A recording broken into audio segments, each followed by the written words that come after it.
Hold on to your seats, Emmerdale fans, because the village has just delivered a soul-crushing blow that has left us all reeling.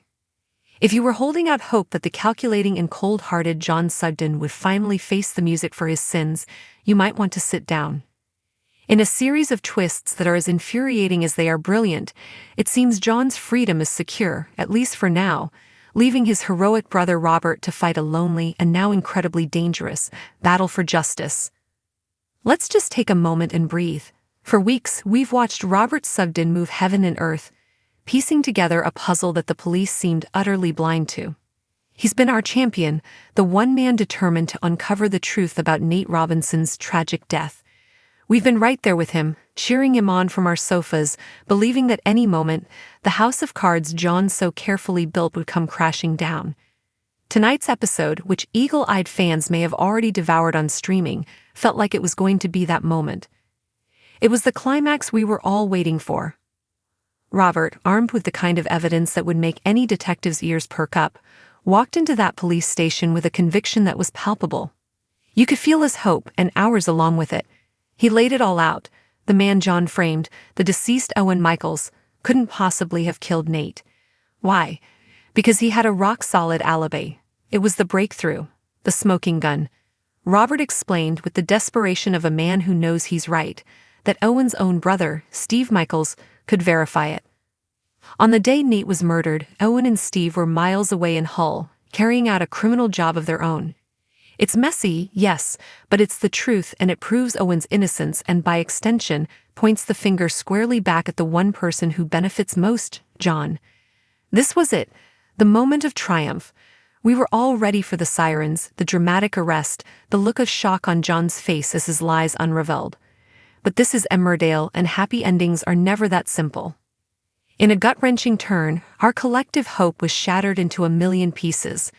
The one man who could corroborate Robert's story, Steve Michaels, buckled under pressure. When faced with the choice between helping to nail his brother's framer or saving his own skin, by not admitting to the whole job, he chose himself. Can you even imagine the conflict? His brother Owen is dead, framed for a murder he didn't commit, and Steve prioritizes staying out of trouble over clearing his late brother's name. It's a selfish, cowardly move, but in the murky world of crime, it's also tragically understandable. Robert's disappointment was a bitter pill to swallow, but what came next was pure, unadulterated insult to injury. D.C. Cole, the face of the very institution meant to seek justice, didn't just dismiss Robert's claims, he turned on him. With a chillingly bureaucratic tone, Cole essentially told Robert to stop playing detective. Steve Michaels not only recently realized that his brother killed himself, but also that he'd murdered someone, Cole explained, completely missing the point. He's got a lot going on, and he neither understands or appreciates your involvement in any of this. The warning that followed was a slap in the face not just to Robert, but to all of us who have been invested in this search for truth. I advised him of his right to make a formal complaint of harassment against you. He was hoping that a warning from me might motivate you to back off. Consider this that warning. It's infuriating. The system isn't just failing, it's actively working against the one person trying to do the right thing. The police are now protecting the liar's alibi and threatening the truth seeker. At that moment, Robert's world shrank. He was no longer a helpful citizen providing a crucial lead. He was a nuisance, a pest on the verge of being slapped with a harassment charge. Just when you thought it couldn't possibly get any worse, it did. The story spilled out of the sterile environment of the police station and into the heart of the village, turning from a legal battle into a physical one. Steve Michaels, not content with his silence, decided to deliver a message of his own. He tracked Robert down and attacked him. This wasn't just a warning anymore, it was a brutal physical threat. Stop prying, stop digging, or else. The message was clear, delivered with fists and fury. John's web of deceit is no longer just protected by lies. It's now being enforced by violence. So where does this leave us? It leaves John Sugden walking free, likely with a smug grin plastered on his face, completely untouchable. And it leaves Robert bruised, battered, and utterly alone. He's been failed by the system, abandoned by his key witness, and physically threatened. Every door has been slammed shut in his face. But if we know anything about Robert Sugden, it's that he is a fighter.